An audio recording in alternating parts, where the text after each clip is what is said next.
G'day there. And today I'm going to be having a look at some high voltage capacitors that I've been making with my new laminator. So I've essentially just been laminating sheets of foil, tin foil, aluminium foil, in these plastic laminating pouches. They go through the laminator quite well. It's a really cheap one. It seems to be holding up. I've done a few.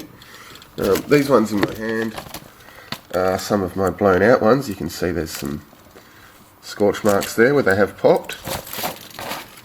This was the first capacitor I made, these two together, and I managed to get it to blow out twice. That was clever. The first spot it blew out, you can see I had a pretty sharp corner. There was actually a bit of a dangly bit of foil hanging out there. I'm not sure if I've got another example. Maybe something a bit like that. And when that was laid on top of this other sheet, like so, I had them quite close, the edges quite close together. And it actually just blew out through the single layer, the top layer of that's still intact. Blew out through the single bottom layer of film and arced across the small air gap to this bit of foil. So in subsequent models I've been rounding my corners, but as you can see by that one, if the camera's going to focus for you, there is still a bit of a point there. And that bit of point did end up causing some breakdown of the dielectric.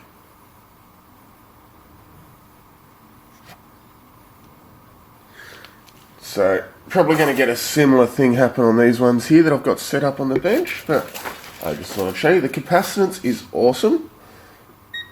That's showing 3.5 nanofarads on my meter there. It is hooked up to my flyback coil as well, so it's probably closer to 3 nanofarads of the actual capacitor. As you can see, it does change when I put my hand on it.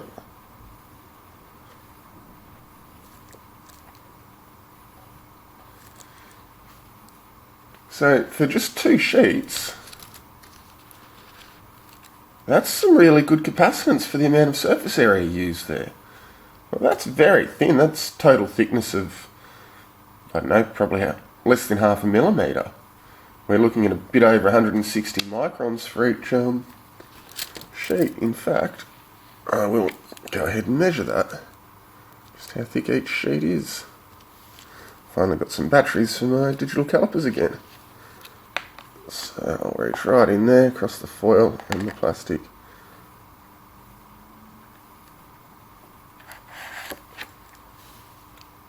And it was reading 180 microns when I was squeezing hard on there, and with a bit of slip off, 200 microns. So you could get 5 layers of capacitor inside a millimetre. And at 3 nanofarads per layer, and you do get a bit more as you add them up, that's pretty good. Let's just, while we're here testing, we'll throw one of these popped ones on, because at this low voltage it's not going to matter. Which one's on top? I want to make sure we get... Alright. So this end's on the bottom, so and that's the negative side. Add a bit more. I'll just scrunch that up. Yeah, I'll use the clip lead, hey? There we go, so we've gone from 3 nanofarads to 5 and that's 7 nanofarads there. That's over double just by adding a single extra sheet, and it's not even pressed down firmly. Throw a bit of a weight on there, that'll probably help. Yeah, as we can see, so it's probably close to 8 nanofarads there, once that's charged.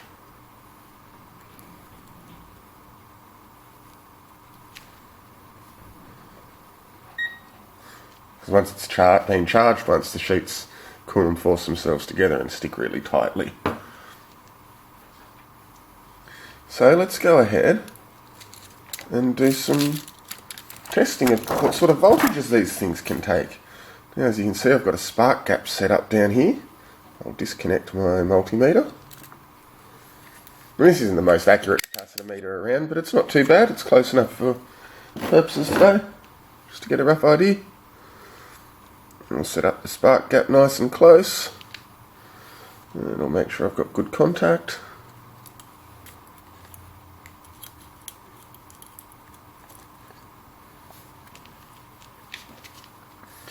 And get that out of the way. Let's fire it up and see what happens.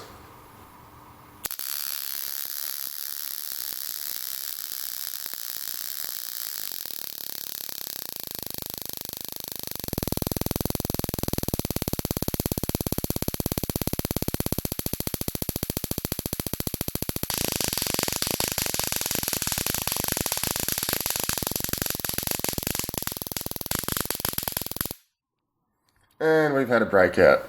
And again, from that corner, I'll just discharge that. From that corner across the plastic there, I think you can see that pretty clearly in the video. So that's not exactly what we want to be having. Now I do plan on having a stack of these, quite thick stack, in a plastic tub with an oil bath. So that will stop that from happening, because all this exposed foil is what's really the problem here. It's not the it's partly only a single layer is not as strong as a double layer. Now, I haven't been able to actually get this flyback, goes to 40 or 50,000 volts, to go through 2 layers of this stuff. But even there, I don't think that's actually damaged that second layer. It's surprisingly tough, this laminate. But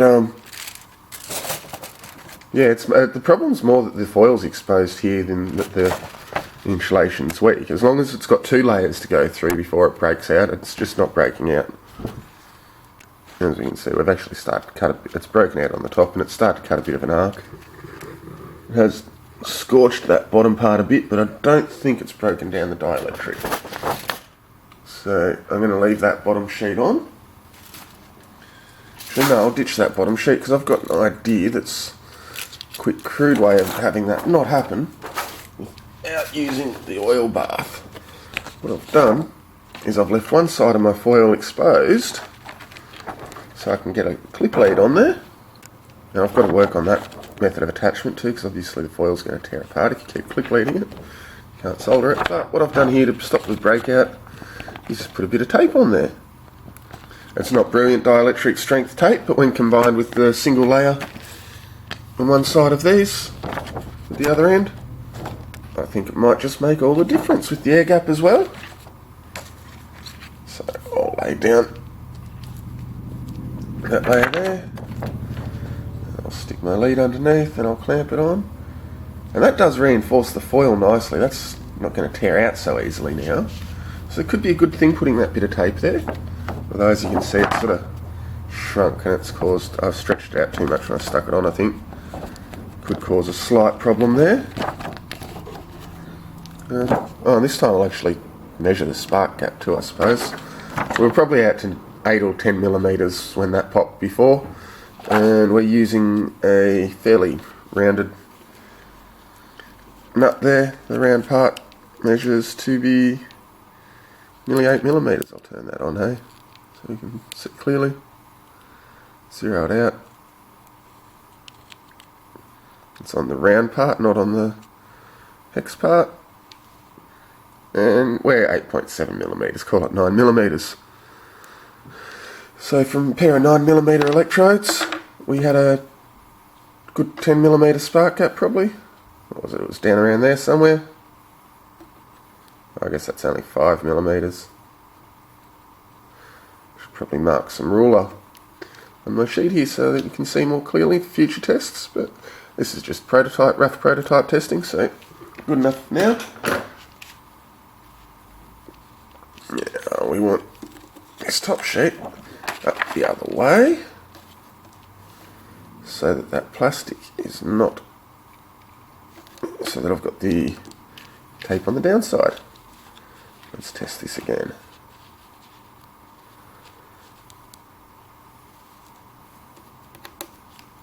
Right. You can see there's a good contact down there. I'll set this up nice and close. And then we'll fire up the high voltage again.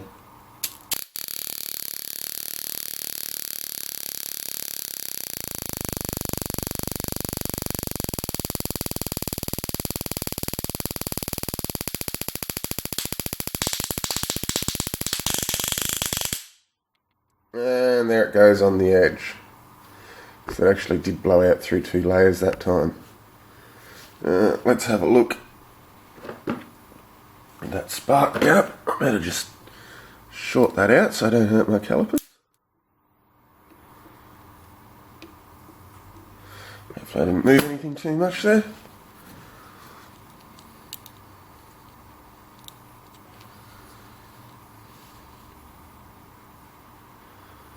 And what are we looking at there?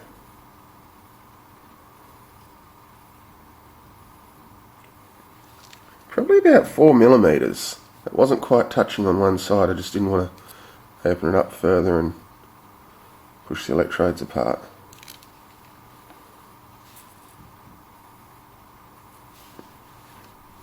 Take the camera down so you can have a close look, So let's set it 4mm.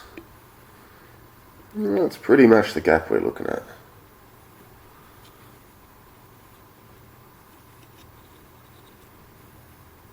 Yeah, and I'll just spread them slightly further apart in doing that. But yeah, it was pretty much smack on 4mm. So that's pretty significant. That's, I don't know, 20 or 30,000 volts there before that pop broke out. It's not too bad. Now, let's have a look at the damage. And I did prevent that breakout near the end with my tape this time. And so I've actually got multiple points that it's popped there. There's 3 of them. 1, 2, 3.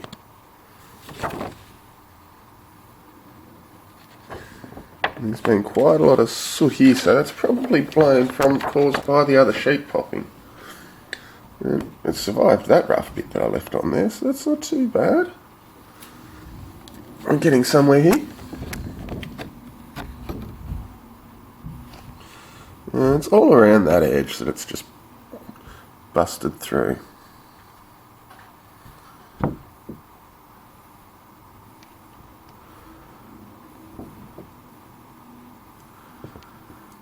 You know what, that's not too bad. I'm reasonably happy with that. This has still got potential. By having extra layers that are not connected in between, then we might be able to further improve the capacitance if we want the voltage ratings. Placing capacitors in series and whatnot.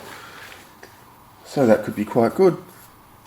And the other thing I'd like to show is that if you just take these capacitors and roll them up, this is 4 sheets rolled into a tube. I'll get my meter back out again and put it in capacitance mode. Get your stand so you can see. And I can just squeeze this down in here. And we can chuck this on the outside.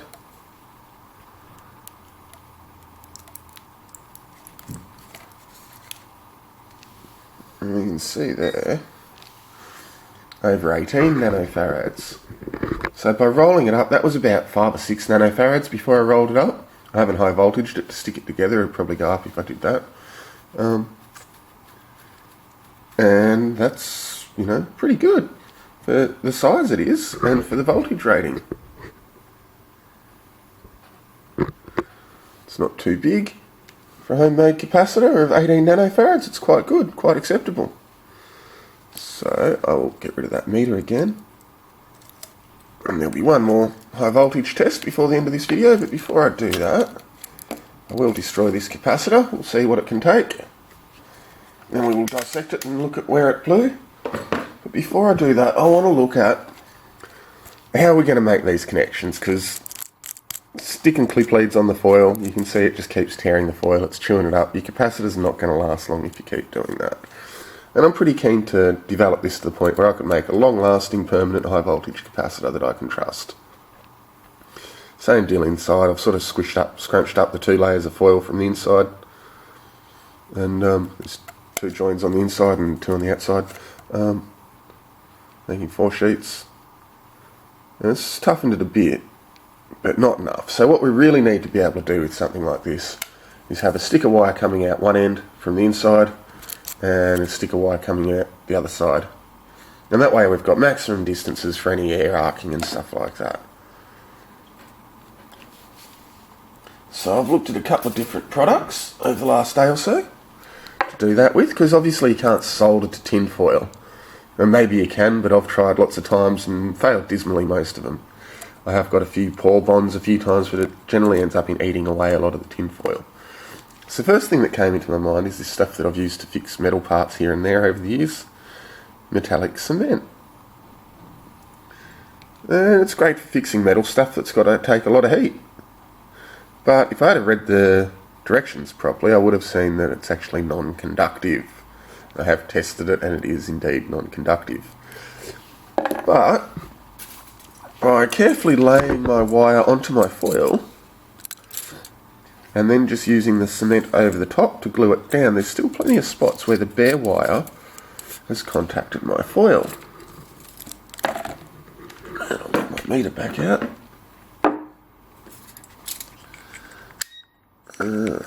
Resistance mode. And I'll click that wire on there. And we can actually see here, just get the right part.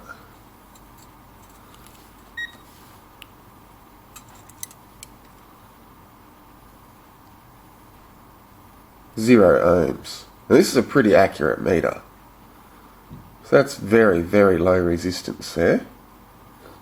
So I'll be doing some tests with that to see if it works, and the advantage of that is it's quite stiff and solid, so it's probably going to give a pretty decent bond, and we may even be able to glue the foil to the plastic and add a bit of extra insulation all around the outside like I did with the tape in the other thing to stop that air exposed foil from arcing through a single layer of laminate.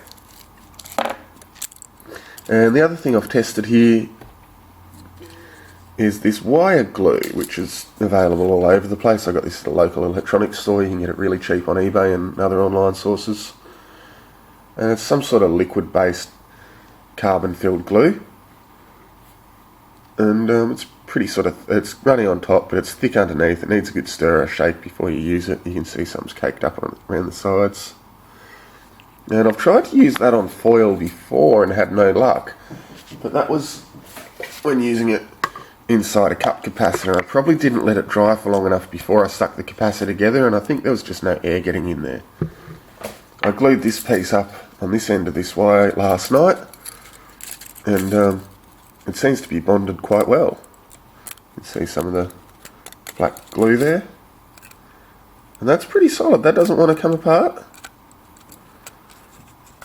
And again, where I folded over the foil and glued it together with the black wire glue, it does seem to have strengthened it somewhat, so it's less prone to tearing. Oops, and there we go, it's coming off. So yeah, that is, but it's torn away a lot of foil doing it. And again, it's probably too late to test this properly now, but you should still see a very low conductivity. Again, straight to zero. I can even test across the two different join bits through the wire, and it's still zero. So there's two methods there that could be useful. I might end up settling with something like the wire glue to wrap the foil around the wire and get a good bond, and then sealing it up with the liquid metal or some other type of plastic silicon non-conductive glue to seal it all up and give it a bit of extra strength, and maybe glue it to the plastic laminate sheets, which are a lot stronger, and stop it all from tearing away if it gets any serious mechanical force applied to it. So let's get on and blow up this 18 nanofarad capacitor and see what it can take.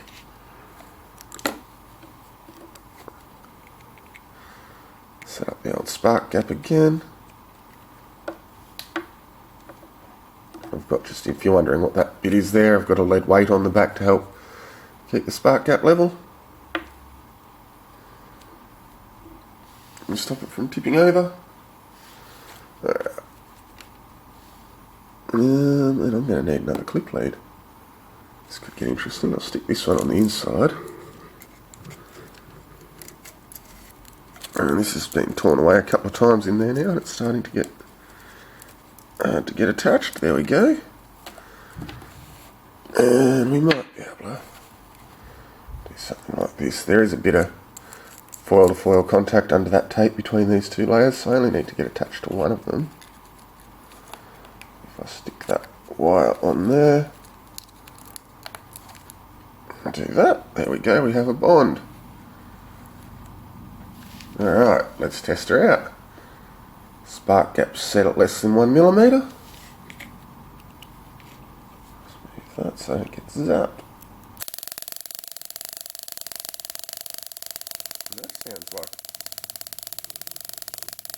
That actually sounds like it's already broken out in there. I wonder if I can sit that so we can see inside. Probably not easily. Oh, look at that. Beautiful.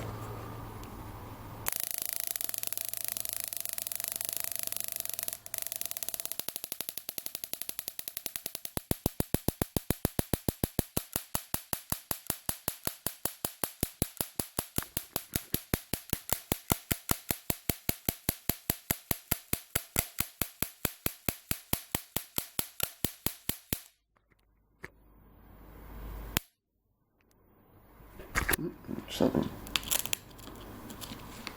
My high voltage transformer just died. I'm pretty sure. There's current flowing there. Oh, I'm running that on 32 volts. I don't usually do that with that one. That would be why. That was quite a nice bit of corona going on the inside of that, and that did not pop my capacitor. Oh, I guess I'll have to go and solder some new 3055s on there and come back and test this again in another video. That'll be it for today. Thanks for watching.